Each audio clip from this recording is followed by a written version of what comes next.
Today, we're reacting to some videos of women facing consequences for paternity fraud.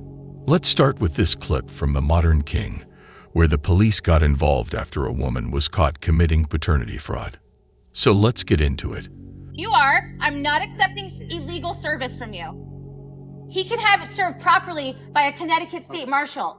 It was served properly. No, it's not. No, it's not. Sorry that he doesn't know how to properly serve something. The court specifically gave instructions. The court tells you it says it right on the paperwork, it is your duty to give it to a Connecticut state marshal, has to serve in hand. I don't know why some people act like this when they can act civil and solve their problems in a respectable way.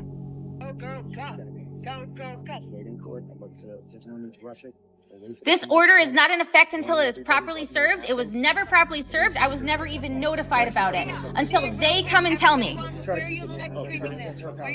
Miss, this is your copy, all right? You have the original, right? You have the original. Yep, the one that's counted on gave. The father's not in New York. Nobody lives in New York.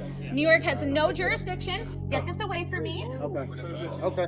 That's not mine. I'm not taking any service from you. You're not a state marshal in Connecticut. Okay. Only Connecticut state marshals can serve that properly, and you have to serve me with the original. Okay. And you did it. Well, this is like, they're basically causing trauma to my child right now. Okay, ma'am, here's your copy of this form. You're not allowed to serve me. Okay. This is the form that we did serve you. If you want to keep it for your own records, you can. Okay? This is not a good example for a child to grow up with, because a responsible parent would teach their kids to be respectful to the police. From the looks of it, the only reason they served her papers is because she was in the airport, meaning she wanted to get out of there to avoid losing custody. So you were behind my back? Yeah. I'm grown. I'm old enough now. I feel like I got the right to do that. So I just wanted to get a test and see what is my daddy. And so you called him? Yeah, I called him. He was like, he thought I was his son. So that means we don't see nothing funny. So basically, this guy wanted to get to know his real father, but she wasn't very helpful and got angry at him for wanting something that was clearly his right. No. But see, I told you that was your dad. First of all, that is your dad. I don't know what's going on. I don't know who you took the test with. So that was a f***ing lie. And what you had going on, but that's your dad. Yeah. It sounds good, but look, I'm just saying. It sounds good. Nah, that's the result. The result say what it say now. I can't lie. I can't fake no results. Now, if you had something going on and the man that was my daddy. First of all, you ain't had no business going behind my back. That's what you didn't have no business doing. Yeah, but I just feel like I ain't had no bond with him like that. Calling his desire to know the truth going behind her back is crazy. I knew something was off. You know what I'm saying? So that's why I wanted to go get my results and see what's going on. Let me tell you something. It's okay. You know, I'm old enough, I understand it. Now, if my real dad ain't want to take care of me, you know what I'm saying? See, some things are better left unsaid. Oh, okay. You should just left it like it was. I ain't tell you. I told you that was your dad, and you should have went right on with it all these years. You 18 years old, 19 years old now. It's no sense in trying to go behind my back and figure it out. You too old now. Bro, what are you talking about, man? Moms who withhold their children from the dads who want to be there. To you ladies. Say that again. For the women who withhold their children from the fathers who want to be there, shame on you. Approved. There are plenty of men who are begging, almost pleading with the court system, with them, to see their children. Yep. And you're withholding a child from their father. Because of your feelings and because you're freaking a psycho. Just because the relationship ended with her husband doesn't mean she has the right to keep the children away. It is immature and immoral to take that away from a father, and some women sadly do that to punish their ex. It should be illegal to do so. And you can't let go of the fact that that man don't want to be with you. That is not your child's fault that man wanted to let that thing go. Let your child have their father and support them, whether it kills you or not inside. As long as your child's safe, he's fed, he or she comes back clothed. You know what I mean? But why would you want to be with someone that don't want you? I used to be sad I never married. Now, it's a relief. Every man that's been a victim of paternity fraud means there's another man who's been denied a relationship with his child, and that's sad. The reality of it is when you move to Florida, he can no longer have access to those kids. So even if he were coming this day, and did every weekend, he won't be able to do that anymore now that you are going to move to Florida. So what I'm not going to touch is your custody arrangement. Not going to touch that at all. This is a child support court. That has nothing to do with us, okay? So I'm not going to touch it at all. You are free to move to Florida. However, he's coming off child support. So then he can use the money, the $880 or so that he would give you for child support. He can use that to travel to actually see the kids. She didn't see that one coming. She thought by changing states, she would get child support and prevent him from coming. But the judge was smarter. But what if he doesn't, Your Honor? You're moving without permission, right? Which is a violation of your court order. So it's only fair that he stops paying child support. So beyond a reduction, he's coming off child support today. Now you will have to keep maintaining the health insurance, okay? That's fine, Your Honor. All right, so that, what is it, 362? Yes, ma'am. You'll still continue to pay the health insurance, but there will be no child support paid from him to you. Hopefully you guys can come to an agreement. That's the plan, Your Honor. Once we leave, I plan on giving her a call so we could try to talk about things and kind of get on a good level with each other. Yeah, I think that can work. And who knows, your job may transfer up here and you may end up being back in Dallas anyway.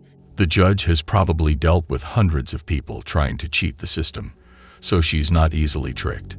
Now, if that happens, you all would need to come back because then we need to look at something different about what child support is going to be. But until then, you know, enjoy Florida. All right, is there anything further? No? From her facial expressions, you can tell her plan failed. Refusal of accountability is trending. Well said, sir. Here's why I'm single. Happy days. Okay, listen, I've confirmed it. My husband no longer cares about me, okay? So this morning when I woke up in a really bad mood, okay? I don't know why I woke up in a bad mood, but I was just in a bad mood. And I wanted to talk to him about it. I really did. So when he asked me the first time, he said, "What's wrong with you? You're acting like you're in a bad mood or something." I said, "No, I'm fine." Okay? So then he asks again. He was like, "No, I can tell something's wrong with you. What's going on? Is there something wrong?" And I said, "No, I'm fine." So, what do you expect him to do? And then he never asked me again. He never asked again. And what hurts the most is that I was going to tell him on that third time. I prefer really not to speak. If I speak, I am in big trouble. In big trouble. I was going to tell him the third time that he asked. And then he just must not care. What's wrong with me? Because he didn't ask for the third time. He did not persist with the questions. He asked twice and he let it go.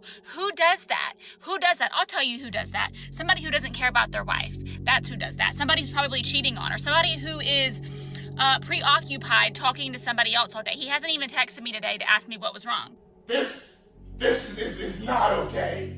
This needs to stop now. He hasn't, because he hasn't thought twice about it. He has not let it consume his thoughts. It's been consuming mine. I've been unwell all day. The only way for him to properly make up for this is to, when he gets off work, to bring me McDonald's chicken nuggets.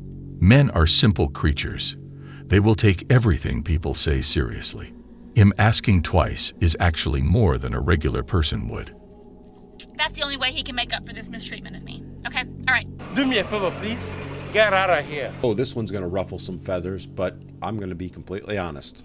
So what I'd like to know, in this dating world for people like over 50, like, have men just kind of given up with the trying to date and the courting and all that? The short and sweet answer to your question is yes. Yes, they have. They've given up. They're done. They're walking away. Is it so bad out there, like, that you guys have just given up? No, bad doesn't even begin to cover it.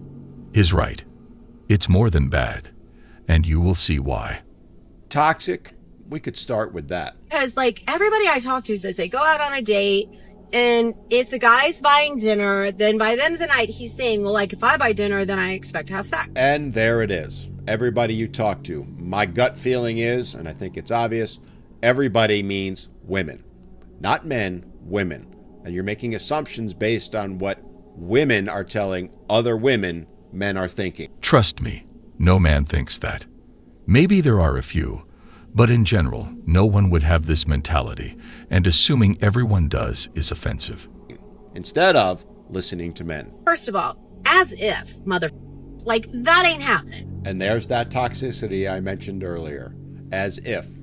Your assumption is that that's what all men are thinking and wanting. That's not the reality.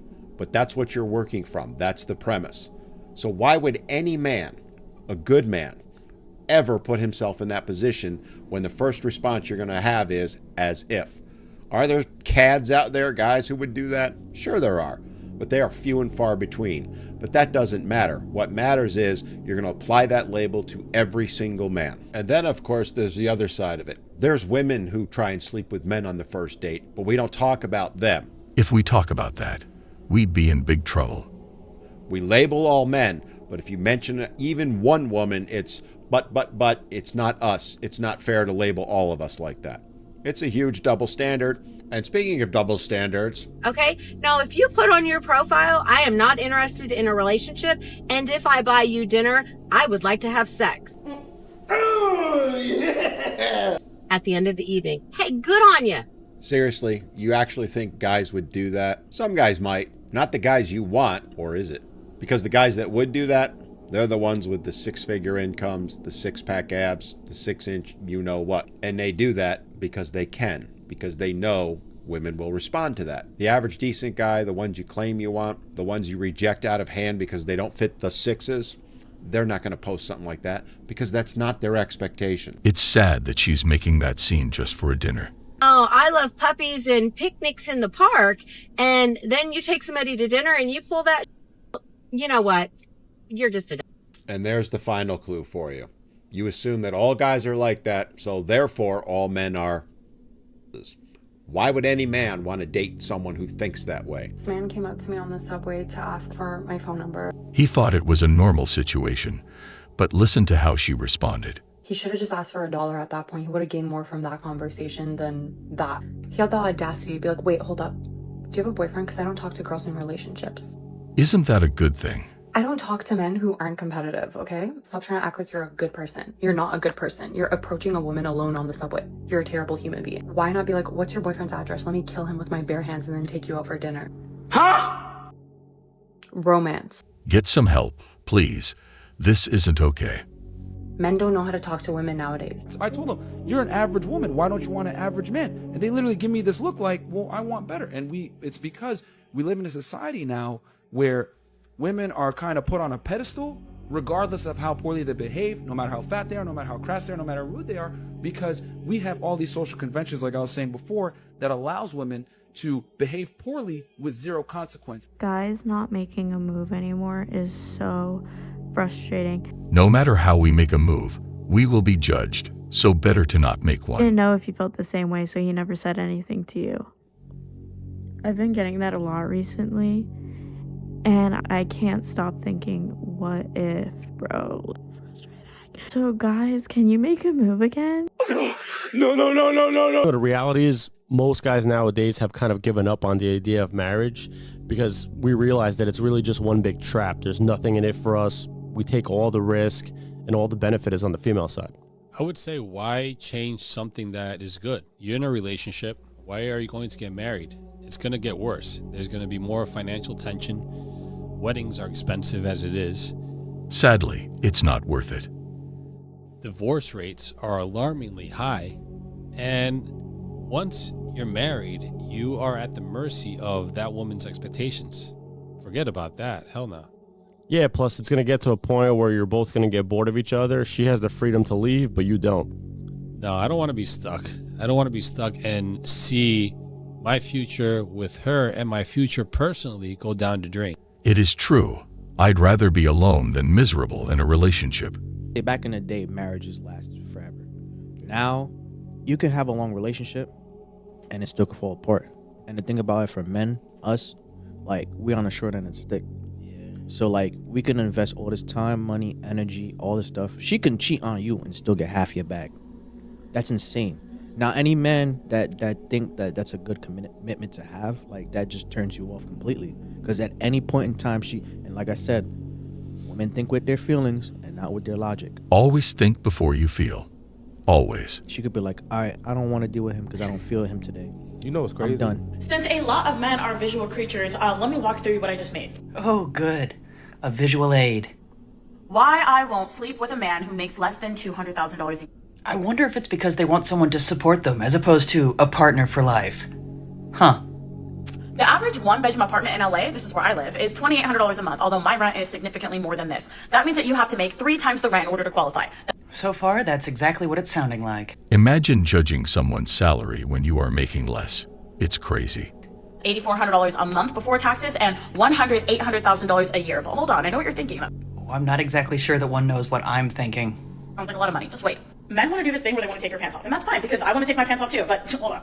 If we have a little baby, oops, the average 2-bedroom in Los Angeles is $3,800. That means that you now have to make $11,400 a month, which brings you to $136,800 a year. Okay, let me save everyone a little bit of time here. The fact of the matter is that men that make this type of money or more per year, the second that they hear these are the types of qualifications that they must have just to engage in some sort of physical activity, are going to run immediately. And these kinds of men don't pay rent. They have mansions. Well, guys, that was all for today. We'll be back soon.